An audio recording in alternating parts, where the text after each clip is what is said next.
vamos tratar um outro milagre à noite também, um milagre menos conhecido, menos falado. Marcos capítulo 7, pode abrir aí a sua Bíblia. Verso 31 a 37. Um milagre menos falado, menos conhecido, mas também de preciosas revelações, ensinos. A cura de um surdo e gago.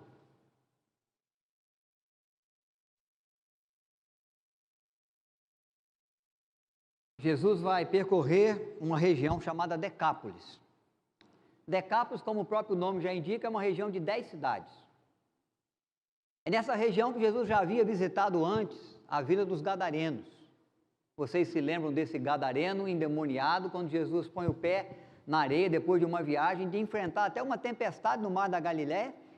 Ele encontra com esse jovem possesso, ele se compadece, ele vai livrar esse jovem dos demônios que possuem o seu corpo, ele vai livrá-lo e vai permitir aos demônios que pudessem entrar nos porcos, que eram criados lá na região, e esses porcos vão se lançar precipício abaixo, vai dar um prejuízo econômico grande à vida dos gadarenos, aos porqueiros.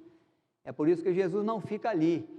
Eles chegam e mandam ele botar o pé no barco e voltar dali mesmo. Ele retorna, ele vai lá, faz uma viagem para abençoar a vida de um homem, na região de Decápolis, na vila dos Gadarenos. Agora ele retorna a essa região, uma região muito próxima ao limite geográfico de Israel. Há muitos estrangeiros que vivem nessa região. Jesus desenvolve muito o seu ministério nessa região da Galiléia, chamada Galiléia dos Gentios, devido à influência estrangeira que essa região recebia. É por isso que nós dizemos que a profecia é essa mesmo: o povo que jazia em trevas viu grande luz na terra de Zebulon, na terra de Naftali, e ali resplandeceu-lhes a luz de Cristo, a luz do Evangelho, a luz da graça, da compaixão do Senhor. E Jesus está de volta a essa região. É aí que esse milagre vai acontecer. Nós vamos meditar sobre o tema vencendo as limitações. Surdez e gagueira são limitações para o viver do ser humano. Limitações que podem ser que cheguem, né? Especialmente com o passar dos anos, a surdez é mais comum ainda, a gente vai perdendo a audição. Assim como a gente perde também a visão, porque o nervo óptico vai cansando. E o ouvido também, às vezes, a gente perde um pouco com o passar dos anos e vai vivendo as limitações que o tempo traz. Aqui não é o tempo, é mesmo uma circunstância da vida. É uma limitação que esse rapaz, que esse moço tem, já de muito tempo. Mas visitado aí pela presença de Cristo, pela compaixão de Cristo, ele vai viver a possibilidade de ser curado, de se livrar das limitações. Nós vivemos tempos de limitações. Não podemos fazer tudo aquilo que a gente gostaria, nem ir em todo lugar que a gente gostaria de ir, nem realizar o trabalho do jeito que a gente sempre realizou. Há muitas limitações pelas circunstâncias de uma pandemia que assombra o mundo já, que se esperava que fosse por algum tempo curto, mas que vai se estendendo. Vamos vendo a possibilidade de melhoras, né? Sabendo que ainda há os riscos, com as vacinas, né? Graças a Deus pelas vacinas que vêm chegando. Mas nós vivemos também, além da pandemia, e mesmo se ela não existisse, limitações comuns à nossa vida, pela nossa humanidade. Há muitas coisas que a gente gostaria de fazer, gostaria de resolver e não consegue, porque está além da nossa possibilidade de fazer. Está além daquilo que a gente pode realizar. Então nós vamos aprender e caminhar para verificar o que fazer diante das limitações que atravessamos na vida, ou na família, ou na igreja, no país, na cidade. Limitações que saltam diante dos nossos olhos e que com certeza nos impedem de algumas coisas. E aqui esse homem vai ser visitado pela graça de Deus, pelo poder de Deus em Cristo, para vencer as suas limitações pessoais. A cura de um surdo e gago. Verso 31 do capítulo 7 do livro de Marcos. Acompanhe, irmãos, com atenção a leitura desse texto. De novo se retirou das terras de Tiro e foi para Sidom, além do mar da Galileia, através do território de Decápolis. Então lhe trouxeram um surdo e gago, e lhe suplicaram que impusesse as mãos sobre ele. Jesus, tirando-o da multidão, à parte, pôs-lhe os dedos nos ouvidos, e lhe tocou na língua com saliva. Depois, erguendo os olhos ao céu, suspirou e disse: Efatá, que quer dizer, abra-te. Abrindo-se-lhes os ouvidos, e logo se soltou o empecilho da língua e falava desembaraçadamente. Mas Jesus lhes ordenou que a ninguém o dissesse, contudo, quanto mais recomendava, tanto mais eles divulgavam. Maravilhavam-se sobremaneira, dizendo: tudo ele tem feito esplendidamente bem. Não somente faz ouvir os surdos, como faz falar os mudos. Que Deus dê graça ao nosso coração na meditação que fazemos da sua bendita palavra. Propósito de vencer também limitações que nos sobrevêm junto à vida. E a primeira mensagem que nós percebemos é que Jesus, de fato, é aquele que se importa com as nossas limitações. Jesus se importa. Ele anda pela cidade, as multidões o cercam. E um grupo de amigos parece trazer um amigo surdo e gago. É eles que falam com Jesus porque a limitação física que esse jovem ou que esse homem vivia lhe trazia dificuldades para se comunicar, com certeza. O surdo ele tem dificuldade para se comunicar, o gago tem dificuldade para se comunicar. E é por isso que ele tem aqui intermediários, pessoas que abrem um diálogo com Cristo e pedem a Cristo que o ajude, que o cure. Em razão das suas limitações, ele tem amigos que o auxiliam. E Jesus se importa. E Jesus então vai chamá-lo à parte. E Jesus então vai agir em favor dele. E Jesus então vai ouvir o pedido daqueles que lhe procuravam, que lhe pediam, que lhe clamavam, em razão daquele homem surdo e gago. O texto vai nos ensinando que Jesus de fato se importa e responde os nossos pedidos. Ele recebe o nosso clamor. A oração que fazemos, a prece que dirigimos à presença de Deus, ela alcança o trono daquele que pode ajudar. Jesus mesmo nos disse, em Mateus capítulo 7, versículo 7, ainda no Sermão do Monte, quando ele vai falar da importância da oração, ele vai dizer: batei, batei, abri-se-vos-á. Buscai e achareis. Porque todo aquele que bate se abre, e todo aquele que pede recebe. Falando da importância do ser humano, do discípulo, buscar o Senhor e clamar na sua prece, na sua oração, por socorro, por ajuda, diante das limitações da vida, diante dos problemas, diante dos sonhos e projetos. Buscar o Senhor. É isso que esse homem faz, busca a presença de Cristo. E os seus amigos clamam por ele e pedem: Senhor, por favor, cura esse nosso amigo aqui. Esse homem é surdo, esse homem é gago. E como nós lemos no texto, você já percebeu, o Senhor atendeu o pedido que foi feito. Jesus está pronto a atender a nossa oração. Deus está sempre pronto a nos abençoar. Há textos bíblicos que nos garantem essa grande verdade, de que as mãos de Deus, os braços de Deus, não estão encolhidos, nem as suas mãos fechadas, para que não possa se estender para nós e nos abençoar. cuidar da nossa vida e ouvir a nossa prece, e tirar do seu altar uma ação de resposta, de carinho e bondade, que venha de acordo com as nossas necessidades, nos suprir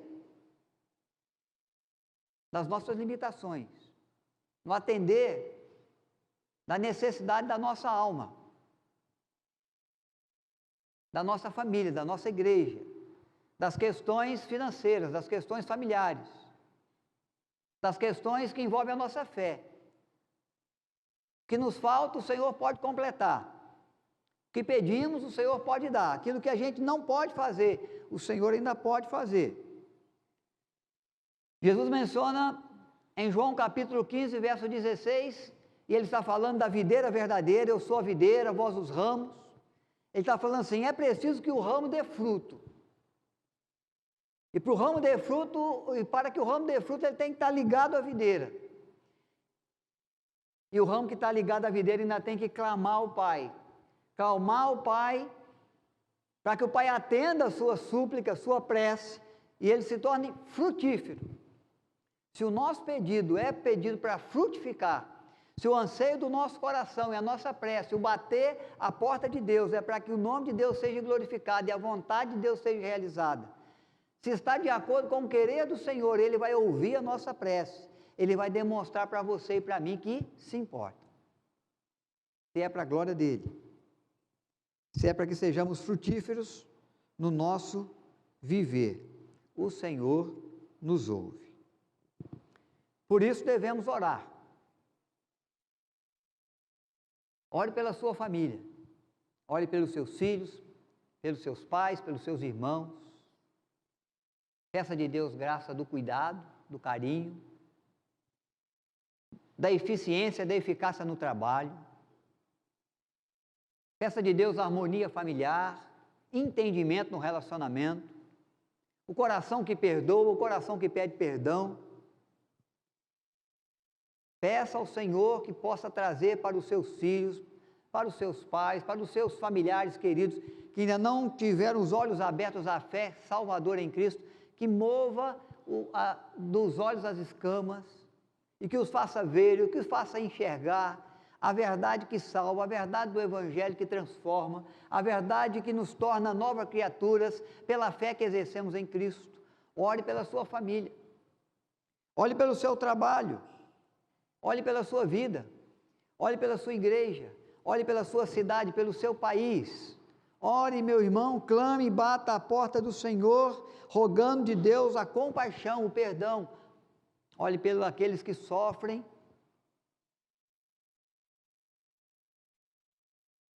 Olhe rogando de Deus misericórdia, rogando de Deus graça, rogando de Deus amor, rogando de Deus salvação. Muitas das nossas limitações só vão encontrar resposta, solução diante da graça de Deus, diante do agir de Deus. Muitos dos problemas que enfrentamos na família ou na vida, ou no trabalho, ou na cidade, só pode ser resolvidos através do agir extraordinário do Senhor. Por isso, clame a Deus, Ele se importa.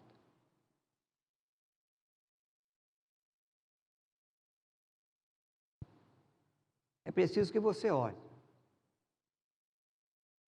E a pergunta que nós temos que fazer para nós mesmos é: por que às vezes nós não oramos? Por que às vezes não clamamos? Ou por que às vezes oramos pedindo tantas coisas para nós, tantas coisas para os outros, mas esquecemos de pedir pela graça de Deus a vida dos nossos filhos, a vida da nossa família, no quebrantar do coração daquele que está endurecido e longe dos caminhos do Senhor? Por que você não está orando para que a glória de Deus se manifeste mais? Para que o amor de Deus alcance os corações, para que a vontade de Deus se estabeleça, para que o coração humano se renda ao querer do Senhor. Ore. Diz o texto que nós lemos, que Jesus está em Decápole, e lhe trouxeram um surdo mudo e lhe suplicaram que impusesse as mãos sobre ele. E Jesus o curou. A resposta de Deus, a resposta do Pai Celeste para aquele que clama, porque Jesus é aquele que se importa. Jesus é aquele, irmãos, que compadece e cuida. É a segunda verdade que esse texto ensina para mim. Jesus cuida, ele se compadece. Diz o texto bíblico que ele vai chamar este jovem à parte. Jesus curou muitas pessoas, surdos, mudos, coxos. Em alguns momentos apenas ele disse uma palavra e tudo se resolveu. Em alguns momentos ele faz uma cerimônia diferente. Aqui com esse surdo e gago era preciso uma cerimônia diferente. Porque no cuidado que Cristo quer dar à sua vida, ou a vida daquele em favor de quem você clama, na situação que ele quer resolver, ele tem o interesse de se comunicar bem, de se expressar bem, de passar bem a mensagem. Então o que Jesus faz? Primeiro ele chama o gago e o surdo à parte. A pessoa gaga e surda é pessoa que é alvo de piada da sociedade.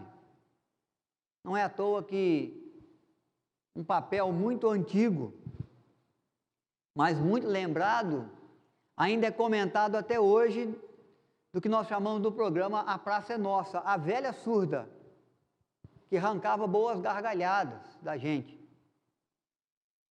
Uma figura que entende tudo errado do que você falou, porque não ouve bem. E causa motivo de riso. Com certeza, esse homem, ele foi impelido pelos seus amigos, vai lá falar com Jesus. Ele falou, eu não ouço bem, sou gago.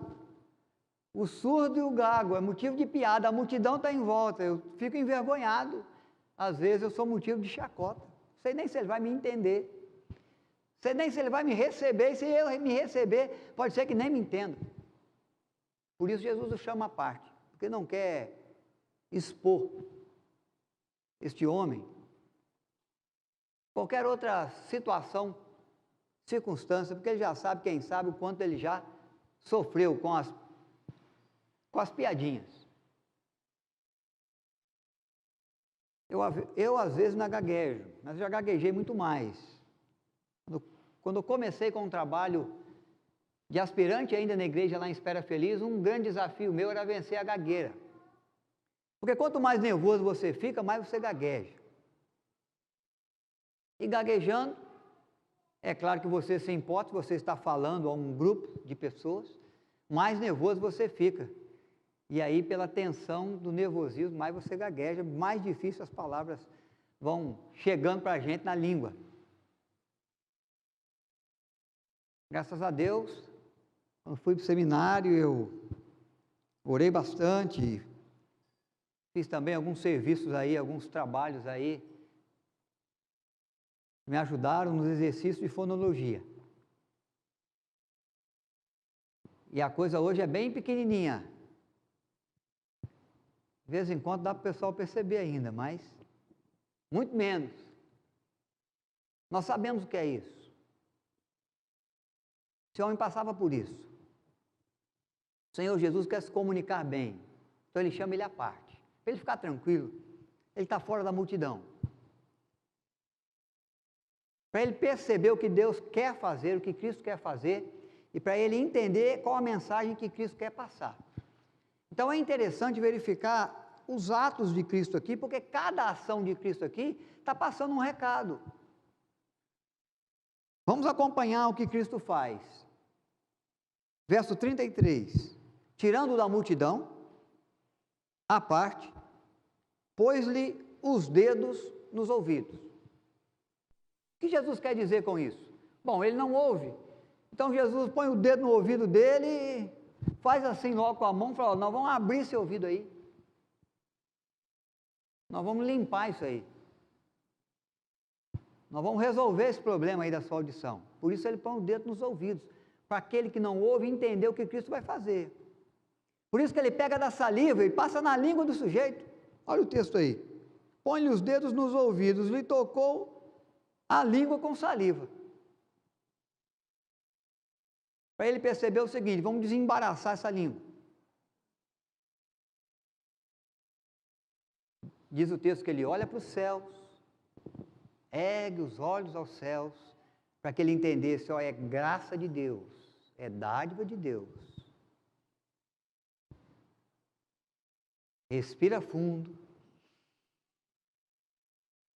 Depois solta a palavra efatá. Abra-te. Deve ter gritado bem alto, para que o surdo pudesse ter os seus ouvidos destampados. Diz o texto que ele passou a ouvir e passou a falar desembaraçadamente. Devia estar falando muito obrigado. Deus seja louvado. Graças ao Deus Pai por sua vida. Graças a Deus por esse milagre. Muito obrigado pelo carinho, muito obrigado pelo cuidado. Começou a falar sem parar, diz o texto. Acho que ele queria agradecer a Jesus e ganhar aí o tempo em que ele ficou calado por vergonha de dizer, de falar, de se pronunciar às vezes em meio à multidão pela sua gagueira e pela sua surdez. Agora, ouvindo tudo e com a língua bem desembaraçada, fala com liberdade e aproveita para falar desembaraçadamente, diz o texto bíblico. Nosso Deus é o Deus que se compadece, irmãos. É o Deus que cuida. Ele livrou aquele homem da exposição pública. E agora o livra da sua enfermidade, da sua limitação. Todo esse ritual vai comunicando uma vontade de Deus, um propósito de Deus, um querer de Deus. Cada uma dessas ações tem o propósito de passar uma mensagem muito clara para aquilo que vai acontecer, para aquilo que Deus está por fazer em favor dessa vida. Seus ouvidos foram abertos, sua língua foi destravada, desembaraçada. Jesus de fato é compassivo, Jesus de fato cuida. Ele trabalha em nosso favor. Apocalipse capítulo 3, versículo 7, nos apresenta o Cristo ressurreto, que é capaz de abrir a porta que ninguém pode fechar. Quando escreve a carta à igreja, e quando quer levar para a igreja a ação de um Deus que cuida, que faz, e que quando resolve fazer, nem o Império Romano pode impedir, porque o Império Romano estava impedindo e assolando muito a igreja. Mas a proposta é levar para aquela igreja a certeza, se Deus agir pela igreja, se Deus agir em favor do cristão, que busca, que bate a sua porta, nem mesmo o Império Romano pode impedir. A porta que ele abre, ninguém fecha. A graça que ele traz, a bênção que ele traz, o cuidado que ele manifesta, ninguém pode impedir de chegar para a vida dos que clamam, para a vida dos que confiam. Porque Jesus cuida, Jesus na sua compaixão, ele vê a necessidade e ele atende a necessidade como um todo, entendendo toda a necessidade, todo o contexto da vida minha e sua. Gerando o mínimo de prejuízo possível e o máximo de bênção que ele quer dar, que ele quer oferecer. Ele entende as nossas limitações, sabe aquilo que dói, sabe aquilo que incomoda, sabe como fazer, sabe a hora certa de fazer, sabe o jeito certo de fazer, para que você perceba que foi Ele que fez, foi Ele quem cuidou. Vem dos céus, as boas dádivas, vem de Deus, vem dos céus. Deus se compadece de você também, da sua luta, da sua dor, das suas limitações, das suas impossibilidades, dos seus medos, dos seus temores, da sua vida, no guardar da sua vida, nas idas e vindas do trabalho. Deus é aquele que se compadece, Ele é aquele que ouve. Ele percebeu a dor do dano do pecado na história da humanidade, o ferir da morte, e é por isso que Ele nos enviou Cristo, porque se compadeceu de nós, agindo e fazendo em nosso favor o que nós não podíamos fazer. Jesus vem, morre, padece a nossa morte, passa pelos sofrimentos que eu tinha que passar, para que eu pudesse ser presenteado com um cuidado que só Ele podia oferecer. Nas minhas limitações de morto pelos meus delitos e pecados, Ele vem me dar vida. É compaixão, é graça de Deus que se manifesta. E nós celebramos nessa noite os benefícios da morte, do corpo que foi entregue, do sangue que foi derramado, da ressurreição de Cristo, que faz de nós filhos e herdeiros do seu reino, porque ele se compadeceu de nós, sofreu as nossas dores, e foi lá na cruz do Calvário que ele se entregou por nós, e expressou grandiosa compaixão. Nosso Deus se compadece daquele homem e o cura.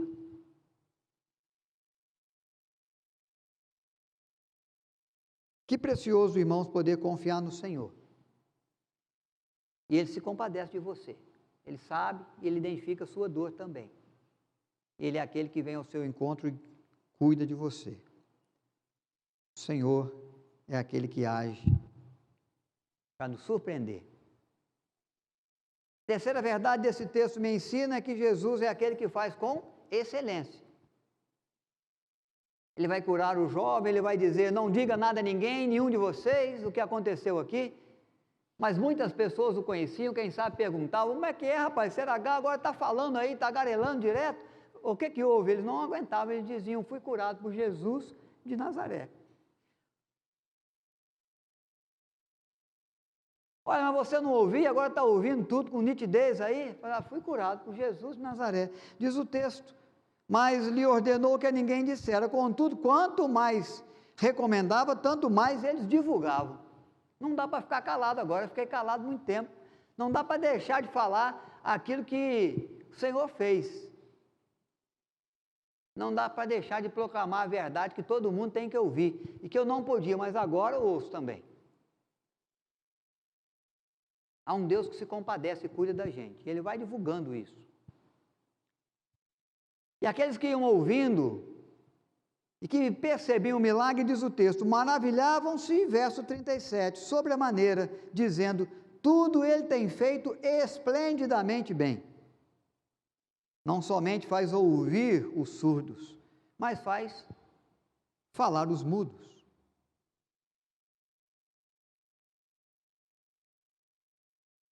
Eles estão admirados pela excelência da obra de Cristo. É isso que causa admiração. Tudo Ele faz muito bem, tudo Ele faz com excelência.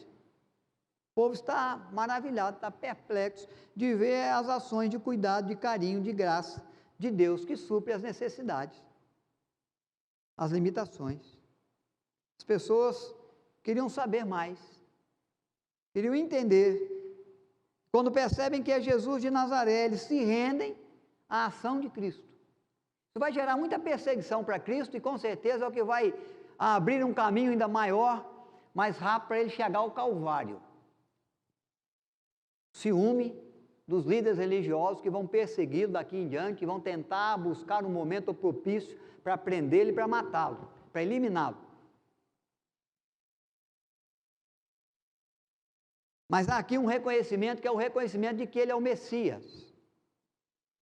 Quando é declarado aqui, ele faz tudo com muita excelência, não somente faz ouvir os surdos, mas faz falar os mudos.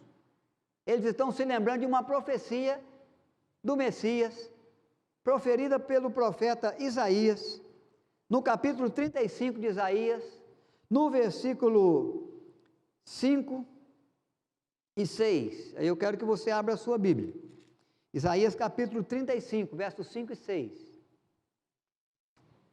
Nós vamos encontrar o profeta falando sobre o Messias, na felicidade futura de Sião, e ele vai dizer, então se abrirão os olhos dos cegos,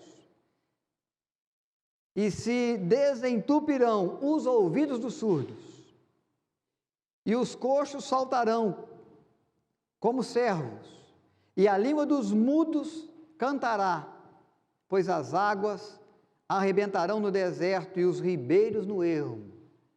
Está falando do Messias que vem, da esperança que o Messias traz, da mudança e da diferença que ele faz, dos milagres, do cuidado que ele promove na vida daquele que crê.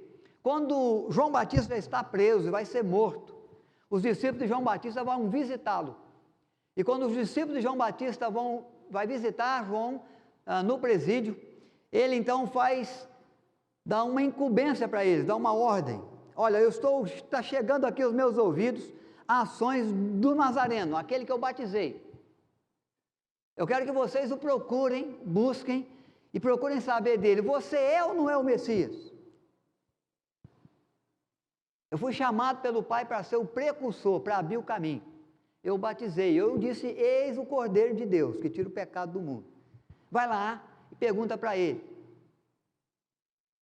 se ele é ou não o Messias. Qual é a resposta que Cristo dá aos discípulos de João Batista? Ele vai dizer, diga para eles, os coxos andam, os surdos ouvem, aos pobres é pregado o Evangelho, a boa nova. Isso é suficiente para João Batista ter no coração, pelas profecias de Isaías, a tranquilidade e a paz de confirmar, é ele mesmo. Ao declararem que ele faz uma obra excelente, de que abre voz aos mudos e ouvido aos surdos, eles estão dizendo, esse é o Messias prometido.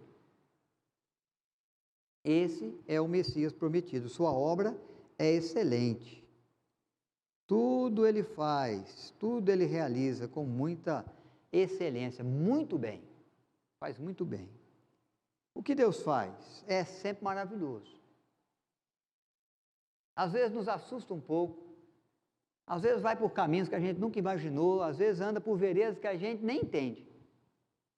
Mas a Bíblia diz que é o agir do Deus maravilhoso em nosso favor. E o povo reconhece nesse agir a ação do próprio Deus enviando o Salvador à humanidade. Jesus diz isso aos discípulos de João. Deus de fato é maravilhoso. Tantos milagres foram realizados por Jesus e são realizados pelo poder de Deus até hoje para a vida daquele que crê. Quantas respostas ele já deu à nossa prece, quanto socorro ele já enviou à nossa família, à sua igreja. Quantas vezes nós já nos deparamos de maneira perplexa com o socorro de Deus. Logo que começou a pandemia, foi acometido da Covid-19 numa carga intensa de vírus, nosso irmão, reverendo Yong Ko, que falou aqui para o nosso encontro de casal, que já pregou aqui na igreja, é pastor da igreja Presbiteriana Água Viva, em São Paulo. O pastor Yong ficou hospitalizado 58 dias em UTI. Ele passou por alguns procedimentos, ele perdeu a capacidade do rim, e ele começou a fazer as diálises, depois ele perdeu parte do intestino. E quando ele foi para essa cirurgia de intestino, a comissão médica que cuidava dele chamou toda a família e falou, nós vamos fazer a cirurgia, mas nós não vamos trazê-lo vivo. Uma cirurgia como essa é a cirurgia para marcar o fim, vocês vão ter que assinar aqui, nos autorizando a fazer a cirurgia, porque a probabilidade dele sobreviver é zero. Mas é alguma coisa que a gente pode fazer. Mas o organismo está muito debilitado, a infecção é muito grande, ele já vem passando por um tempo de intubação muito longa, ele está com o organismo muito fraco, tem todas as possibilidades. Então, diz o pastor Cô, no congresso agora lá com o reverendo Arival, em Pinheiros esse ano, que a sua família depois declarou para ele, nós fomos, pai, para aquela sala de espera, nos lembrando do filme, quando vem o médico e abre a porta e passa de cabeça baixa e chega diante da família de cabeça baixa para dizer, ó, infelizmente nós o perdemos. O que vinha na mente dos seus familiares era essa cena de filme, quando o médico vinha para trazer a má notícia. E eles estavam lá aguardando uma cirurgia longa. E de repente eles percebem que a porta abre como que sendo espancada mesmo. Ela bate assim, se abre de uma só vez. E o médico sai todo alegre, todo sorridente. E chega para eles e disse, houve um milagre. Ele resistiu à cirurgia, ele está agora, fizemos o que a gente tinha que fazer, o que a gente precisava fazer, ele está agora em fase de recuperação, vamos aguardar como ele se recupera e se restabelece. Esse foi o tempo mais crítico, o momento mais difícil, de maior risco de morte. Mas ele já havia passado por outros, devido à intubação, devido à diálise. Mas a igreja orava e clamava, nós aqui mesmo divulgamos o nome e os pedidos, e Deus ouviu a sua prece, e Deus cuidou do seu servo. E ele segue no seu pastorado, ele segue dando testemunho do que Deus fez por ele, porque o Senhor usou de compaixão. e ouvindo o clamor, realizou maravilhas. Fez o extraordinário. Fez a obra excelente. Quando Deus quer fazer, não há nada que pode impedir. Ele abre a porta que ninguém fecha. Esse mesmo Deus é o Deus que ouve também a sua prece. Quando você clama, e quem sabe, ninguém sabe da sua dor, da sua luta, da sua necessidade, mas Ele vai te ouvir. Vai ouvir e vai trazer, na medida certa, suprir, para a glória do nome dEle, para cuidado, para compaixão na vida dos seus filhos. Que o Senhor realize a obra excelente que Ele pode realizar dentro da necessidade que você vive, dentro da prece que você traz, dentro do pedido que você derrama diante do seu altar. Que exista de Deus carinho e cuidado para você, para os irmãos que estão aqui, para os irmãos que estão em casa, porque o nosso Deus é aquele que nos ouve quando estamos em casa e fechamos a porta e oramos ao nosso Pai em secreto. Ele que vê em secreto e oculto, nos contempla, nos abençoa também.